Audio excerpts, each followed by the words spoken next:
In just 14 days, America will make a choice that could shape the future of our democracy for decades to come. Will Donald Trump's fiery campaign rallies in swing states win over undecided voters? Or will Kamala Harris, bolstered by the support of former President Barack Obama, be able to mobilize enough voters to turn the tide? The outcome of this election will decide not just who holds office, but the very direction of this nation. Stay tuned as we break down everything you need to know about the final 2 weeks of the 2024 presidential campaign, right here, right now. Welcome back to Focal Point, your go-to source for in-depth election coverage. Today, we're diving deep into the final days leading up to one of the most consequential elections in modern U.S. history. With only 2 weeks left, former President Donald Trump is campaigning hard in battleground states like North Carolina, while Kamala Harris, with the support of Barack Obama, is pushing to energize voters in states like Michigan and Texas. In this video, we'll analyze the key moments of each campaign, dissect the major issues that could sway voters, and explore the strategies being deployed by both sides to win over crucial demographic groups. So grab a seat, stay with us for the next hour, and let's dive into the biggest stories shaping this election. Let's start with Donald Trump. His rallies have been the cornerstone of his campaign strategy. With his signature brash style, Trump has been firing up his base, and today's rally in North Carolina was no different. He leaned into his usual talking points, the economy, immigration, and energy, but also took time to attack Kamala Harris directly, calling her low IQ and lazy. While these kinds of personal attacks have always been a part of Trump's campaign playbook, it's important to understand why they resonate with certain voters. Trump's messaging is not just about policy, it's about identity and personality. By attacking Harris in this way, he's not just challenging her policies. He's framing her as unfit to lead. But will this approach work with the broader electorate? Let's break down Trump's core strategy in these final days. Trump's rallies are about more than just policy. They're a performance, an opportunity for him to energize his base, make headlines, and dominate the news cycle. His attacks on Harris play into a broader narrative that portrays her as weak and unprepared for the presidency. Today's roundtable with Latino leaders was particularly interesting. Trump knows he needs to chip away at the Democrats' support among Latino voters, especially in key swing states. By focusing on the economy, immigration, and energy, Trump is hoping to win over a demographic that could make all the difference in states like Florida and Arizona. Let's take a deeper look at the effectiveness of Trump's strategy. While his base is highly energized, his ability to attract undecided or moderate voters remains in question. His attacks on Harris, while galvanizing for his supporters, might alienate key voter groups, especially women and minority voters. Trump's attempt to court Latino men is a critical part of his strategy, but will it be enough? Now let's turn our attention to Kamala Harris, whose campaign is doubling down on key battleground states like Michigan and Wisconsin. Today, former President Barack Obama joined her on the campaign trail in Michigan, lending his voice to Harris's message about the importance of protecting democracy and fundamental freedoms. Obama's presence on the trail is a major boost for Harris, particularly among African-American voters and young people who see Obama as a symbol of hope and progress. But Harris isn't relying solely on Obama's star power. She's been focusing heavily on issues like reproductive rights and healthcare, areas where she believes Trump's policies have left many Americans vulnerable. Let's break down Harris's approach. Harris has been clear about her stance on reproductive rights. She's made it a central issue of her campaign, particularly in light of the Trump administration's efforts to restrict abortion access. Today's rally in Michigan highlighted this, with Harris emphasizing the need to protect women's rights and reproductive freedom. The presence of Barack Obama at Harris's rally cannot be overstated. Obama remains a highly popular figure, especially in battleground states where his endorsement can help swing undecided voters. His message of hope and unity is a stark contrast to Trump's divisive rhetoric, and it's one that resonates with voters looking for a return to normalcy. The Harris campaign is banking on a strong turnout among key Democratic constituencies, particularly women, African Americans, and young voters.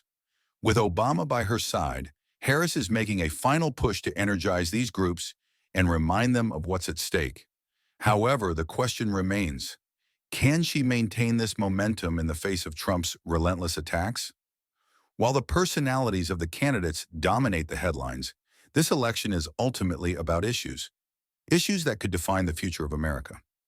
In this segment, we'll dive deep into the three key issues shaping this election: reproductive rights, the economy, and the future of democracy itself. The issue of reproductive rights has been front and center in this campaign, particularly after the Supreme Court's decision to overturn Roe v. Wade. Kamala Harris has made this a central part of her campaign, framing it as a battle for fundamental freedoms. Trump, on the other hand, has aligned himself with the more conservative wing of the Republican Party, supporting stricter abortion laws. Discussion: how is this issue playing out in key battleground states, particularly Texas, where Harris is focusing her efforts in the final weeks? Will this be a deciding factor for suburban women who could tip the scales in this election? Both candidates have very different visions for the economy. Trump's message has focused on deregulation, tax cuts, and a return to the pre-pandemic economy, which saw low unemployment and strong stock market growth. Harris, on the other hand, has focused on rebuilding the economy in a way that works for everyone, particularly lower-income Americans and small businesses that were hit hard by the pandemic. Discussion: we'll analyze the economic plans of both candidates and explore how their policies could impact different demographic groups.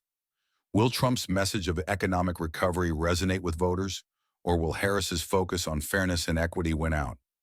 Perhaps the most significant issue in this election is the future of American democracy itself. Trump's refusal to accept the results of the 2020 election, his efforts to overturn the results, and his inflammatory rhetoric have raised serious concerns about the health of the democratic process.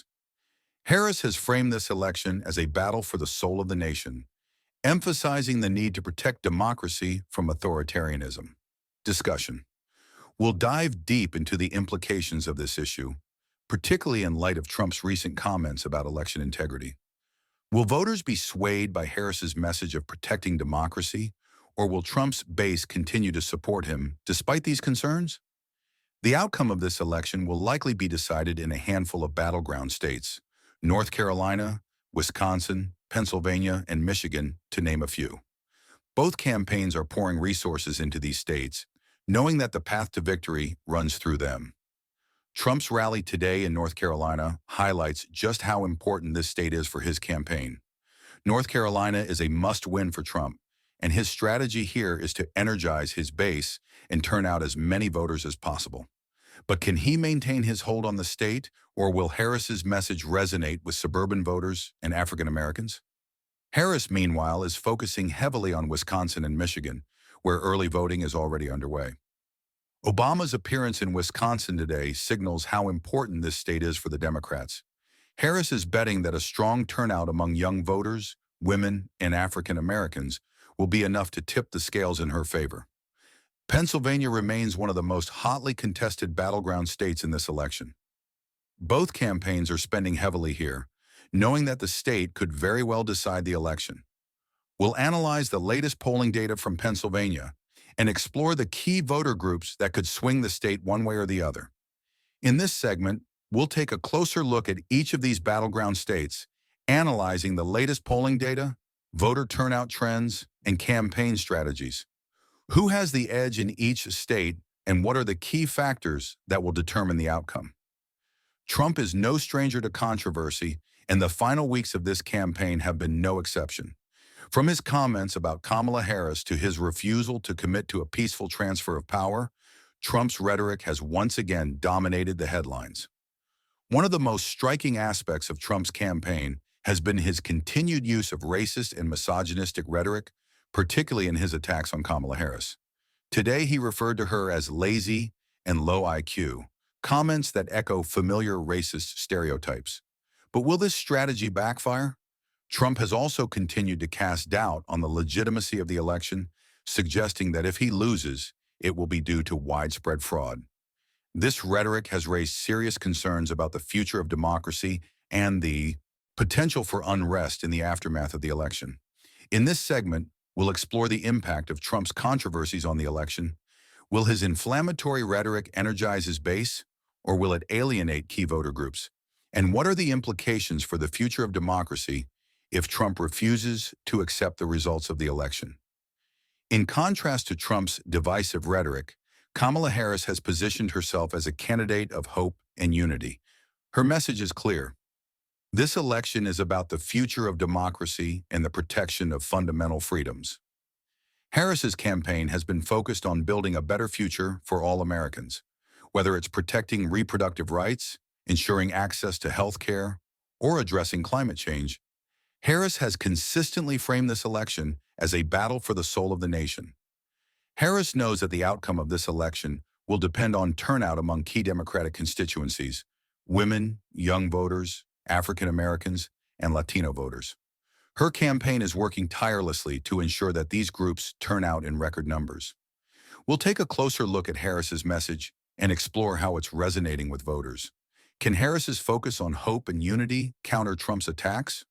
Or will it be drowned out in the noise of the final weeks of the campaign? As we enter the final stretch of this historic election, the stakes couldn't be higher.